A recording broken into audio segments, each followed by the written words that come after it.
तो क्वेश्चन करते हैं, let f g and h be real valued functions defined on the interval 0 से 1, x 0 से 1 वेरी कर रहा है। अच्छा, एफ एक्स जी एक्स एच एक्स जो है इस तरह से दिए हुए हैं।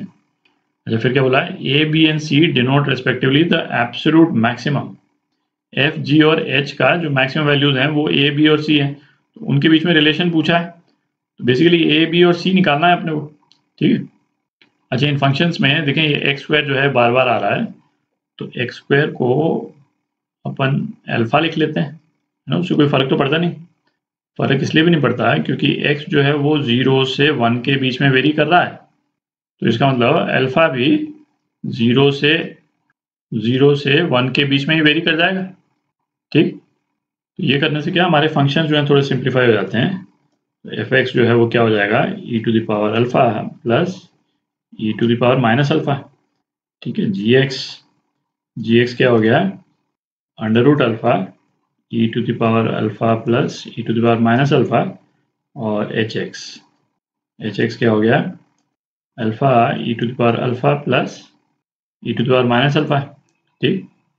अच्छा, अब अल्फा जो है वो 0 से 1 के बीच में ही वेरी कर रहा है, तो एक्सट्रीम पॉइंट्स पे इन फंक्शंस की क्या वैल्यू होगी, है ना, उसको तो अपन ड्रॉ कर ही सकते हैं। तो कोऑर्डिनेट एक्सिस बनाते हैं जरा। तो अपन अल्फा के अगेंस्ट में प्लॉट कर रहे हैं, है ना, एक्स के अगेंस्ट में नहीं, अल्फा के अगेंस्ट में एफ जी और एच, है ना, तीनों को प्लॉट कर रहे हैं। तो function f alpha is equal to 0 पे इसकी क्या वैल्यू हो जाएगी, इसकी वैल्यू 2 है। ठीक, इसकी वैल्यू 2, और अल्फा इज इक्वल टू 1 पे क्या हो जाएगी, f1, है ना, ये हो जाएगा e प्लस 1/e, ये हो जाएगा। तो ये अप्रॉक्सीमेटली क्या हो गया, है ना, e जो है 2.7 प्लस, है ना, ये 0.4 से थोड़ा सा कम है, 0.4 ले लेते हैं, तो ये 3 के आसपास हो गया, है ना, 3.1 या 3.2, है ना, एग्जैक्ट नंबर रेलेवेंट नहीं है, 2 से ज़्यादा है। तो 1 यदि हम यहाँ मार्क कर लेते हैं तो ये करीब यहाँ पे कहीं पे आ गया, तो ये क्या 3.1 हो गया। ठीक। अच्छा, अब जी एक्स जो है वो अल्फा इज इक्वल टू 0 पे इसकी क्या वैल्यू हो जाएगी, 1 हो जाएगी, है ना, e टू द पावर 0। तो ये यहाँ से शुरू हो रहा है, ये f जो है वो ये यहाँ से शुरू हो रहा था, और g जो है वो यहाँ से शुरू हो रहा है, ये क्या 1, और एच एक्स, है ना, एच एक्स भी आप देखें अल्फा इज इक्वल टू 0 पे इसकी वैल्यू भी 1 है, तो एच एक्स भी जो है यहीं से शुरू हो रहा है 1 से। ठीक, और फाइनल वैल्यूज इनकी क्या हो गई, अल्फा इज इक्वल टू 1 पे, है ना, अल्फा इज इक्वल टू 1 पे इनकी फाइनल वैल्यूज f1 के बराबर ही होगी, है ना, e प्लस 1/e आ जाता है ना, ये रूट अल्फा और अल्फा ये तो 1 ही हो गए। ठीक, तो g1 भी सेम है और h1 भी सेम है, तो फाइनल वैल्यूज तीनों की ही, तीनों फंक्शंस की यही है ना, ये 3.1 के आसपास जो अपन ने फिगर निकाला वही है। ठीक। अच्छा, अब क्या अपने को एफ जी और एच का जो 0 से 1 के बीच का जो बिहेवियर है ना वो देखना है, तो उसके लिए इन फंक्शंस की अपन स्लोप निकाल लेते हैं। ठीक, तो एफ डैश एक्स निकालते हैं, एफ डैश एक्स, है ना, ये क्या हो जाएगा, e to the power alpha minus e to the power minus alpha, तो ये क्या हो गया, e to the power alpha minus 1/e to the power alpha, ये हो गया। ठीक है। अच्छा, अल्फा 0 से 1 वेरी कर रहा है, तो आप देखें, है ना, अल्फा इज इक्वल टू 0 पे तो एफ डैश अल्फा मतलब एफ डैश 0 जो है वो क्या हो जाएगा, 0 हो जाएगा, है ना, 1 - 1, और अल्फा ग्रेटर देन 0 पे, है ना, ये एक्सप्रेशन पॉजिटिव हो जाएगा। इसको अपन क्या लिख सकते हैं, e raise to power 2 alpha minus 1/e raise to power alpha लिख सकते हैं। ठीक है, तो 2 अल्फा यदि 0 से ज़्यादा है तो ई रेज टू पावर 2 अल्फा जो है 1 से ज़्यादा हो जाएगा। ठीक है, तो ये एक्सप्रेशन हर बार पॉजिटिव, तो एफ डैश एक्स जो है इस इंटरवल में शुरू में 0 है, उसके बाद हर बार पॉजिटिव है, इसका मतलब इंक्रीजिंग फंक्शन है थ्रू आउट। तो एफ एक्स जो है वो कुछ इस टाइप से बिहेव कर रहा है, कोई मैक्सिमा मिनिमा नहीं है एफ एक्स का। ठीक, अब जी एक्स और एच एक्स का बिहेवियर देखते हैं। पहले एच एक्स देख लेते हैं, है ना, वो ज़्यादा सिंपल है।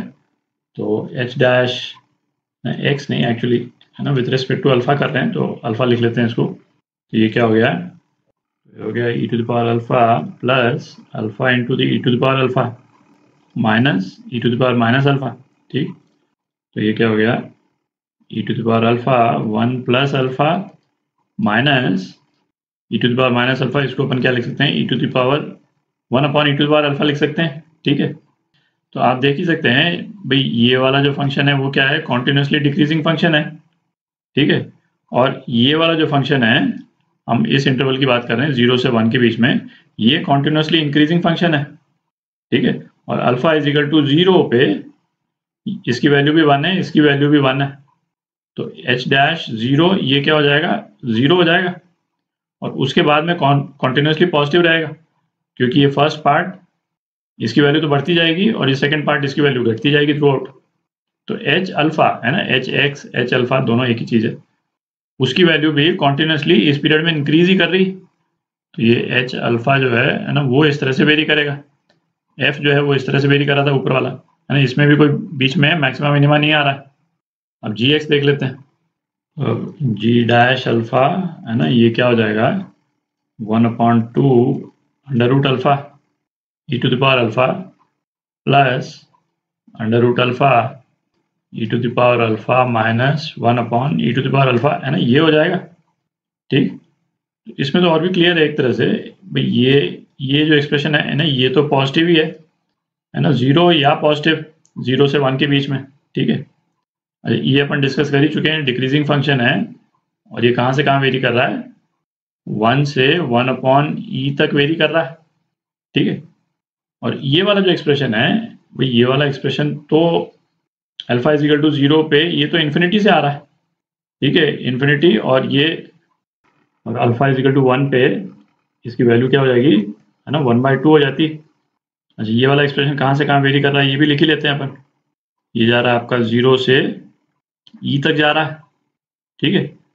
मेन पॉइंट क्या है, आप ये देख सकते हैं कि जी डैश अल्फा जो है वो इस वाले एक्सप्रेशन में है ना कॉन्टिन्यूसली पॉजिटिव ही है, क्योंकि ये जो पहला वाला जो एक्सप्रेशन है ना, ये इटसेल्फ जो है इससे हायर ही रह रहा है अल्फा के, है ना, पूरे सेट ऑफ वैल्यूज के लिए।